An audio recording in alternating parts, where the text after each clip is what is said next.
Lilavati hospital अंधेरे में डूबा हुआ था। आधी रात के आसमान के नीचे एक भूतिया खंडहर। साल था 2025। समय था 2:30 बजे रात का। दम घोंटने वाली खामोशी में कोई भी हलचल नहीं थी, सिवाय ड्यूटी पर तैनात नर्स के। उसका नाम था प्रिया। वो सुनसान गलियारों में अकेले चल रही थी। उसके कदमों की आवाज खाली हॉल में गूंज रही थी। हवा में डिसइंफेक्टेंट की गंध भारी थी और कुछ और भी, कुछ धातु जैसा, कुछ ऐसा जो प्रिया समझ नहीं पा रही थी।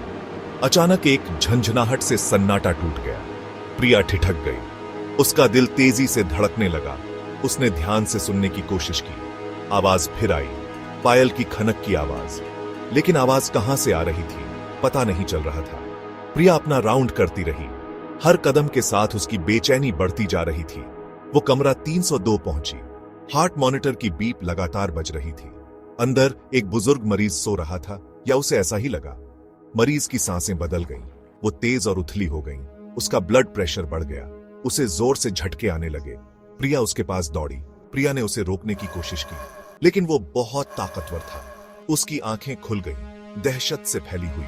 उसने प्रिया का हाथ पकड़ लिया। उसकी पकड़ आश्चर्यजनक रूप से मजबूत थी। उसकी कांपती उंगली ने बिस्तर के नीचे की तरफ इशारा किया। फिर उसकी आंखें पलट गईं। उसका हाथ ढीला पड़ गया।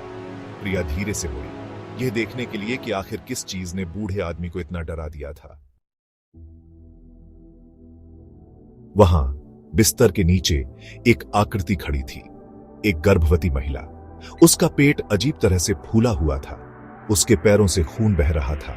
साफ सफेद चादरें लाल रंग से रंग रही थी। प्रिया हाँफने लगी। उसका खून जम गया। आकृति गायब हो गई। जितनी जल्दी वो दिखाई दी थी। प्रिया कांप रही थी, पूरी तरह से हिल गई थी। बूढ़े आदमी की पकड़ उसके हाथ से ढीली हो गई। उसके हार्ट मॉनिटर ने एक लंबी कर्कश चीख निकाली। वो जा चुका था। प्रिया लड़खड़ाकर पीछे हटी, खाली बिस्तर से दूर, खून की महक से दूर, भूतिया प्रेत से दूर।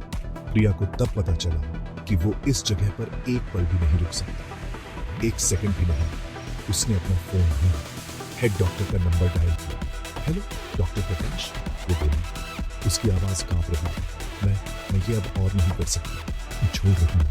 और इसी के साथ वो भाग गई। रात में लीलावती हॉस्पिटल की भयावहता को पीछे छोड़ दिया। हॉस्पिटल फिर से खामोश हो गया। इसका भयानक सन्नाटा सिर्फ दूर से कुत्ते के रोने की आवाज से टूट रहा था। लीलावती हॉस्पिटल में अपनी सांसें रोक रखी थी। अगली अनजान आदमी की अपनी तकलीफ पार करने का इंतजार कर रहा था, अपने अगले शिकार का दावा करने का इंतजार कर रहा था। अगली शाम लीलावती हॉस्पिटल में 2 नए इंटर्न आए, प्रेम और राहुल। मेडिकल स्कूल से नए निकले, खुद को साबित करने के लिए उत्सुक।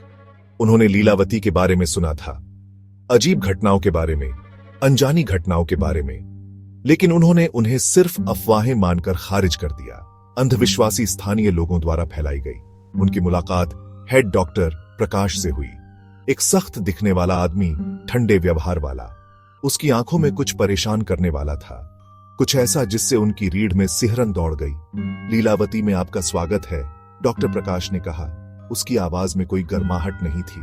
मुझे विश्वास है कि आप दोनों आगे आने वाली चुनौतियों के लिए तैयार हैं। यहां घटनाएं हुई हैं, उसने जारी रखा। उसकी निगाह उन दोनों पर टिकी हुई थी। असामान्य घटनाएं, लेकिन आप विज्ञान के लोग हैं। आप ऐसे मूर्खतापूर्ण अंधविश्वासों में विश्वास नहीं करते, है ना? प्रेम और राहुल ने घबराहट से एक दूसरे को देखा। उन्होंने कहानियां सुनी थीं, एक भूतिया अस्पताल की फुसफुसाहट, लेकिन अब वो पीछे नहीं हट सकते थे। अपने पहले दिन नहीं। बिल्कुल नहीं डॉक्टर, प्रेम ने कहा, एक आत्मविश्वास भरी मुस्कान के साथ। हम यहाँ मरीजों की सेवा करने के लिए हैं, और कुछ नहीं। डॉक्टर प्रकाश ने सिर हिलाया। उसके होंठों पर एक मुस्कुराहट खेल रही थी। अच्छा, आपको नाइट ड्यूटी पर लगाया जाएगा। अपने राउंड के लिए नर्स शर्मा को रिपोर्ट करें। जैसे ही वे जाने के लिए मुड़े, डॉक्टर प्रकाश की आवाज उनके पीछे गूंजी। और याद रखना, उसने कहा। उसकी आवाज धीमी और खतरनाक थी। कुछ चीजें बिना छेड़े ही अच्छी रहती हैं। भाग 4, 5वीं मंजिल। रात हो गई। प्रेम और राहुल ने अपना राउंड शुरू किया। अस्पताल भयानक रूप से शांत था, सिवाय उनके अपने कदमों की आवाज के। वे लिफ्ट पर पहुंचे। 5वीं मंजिल जाना मना है, नर्स शर्मा ने चेतावनी दी। उसकी आवाज धीमी थी। यह सालों से बंद है। प्रेम और राहुल ने एक दूसरे को कौतूहल से देखा। 5वीं मंजिल पर क्या राज छुपा था? उस रात बाद में प्रेम को ऑक्सीजन सिलेंडर की जरूरत थी। उसने एक की तलाश की, लेकिन सब गायब थे। उसे नर्स शर्मा की 5वीं मंजिल के बारे में चेतावनी याद आई। वह एक पल के लिए हिचकिचाया, फिर उसकी जिज्ञासा उस पर हावी हो गई। उसने 5वीं मंजिल का बटन दबाया। लिफ्ट थरथराकर रुक गई। दरवाजे चरमराकर खुल गए। 5वीं मंजिल की हवा अलग थी, ठंडी, भारी और अजीब तरह से मीठी। वो लिफ्ट से बाहर निकला और एक दूसरी दुनिया में चला गया। 5वीं मंजिल बेदाग थी, बाकी अस्पताल के विपरीत। ऐसा लग रहा था जैसे समय रुक गया हो।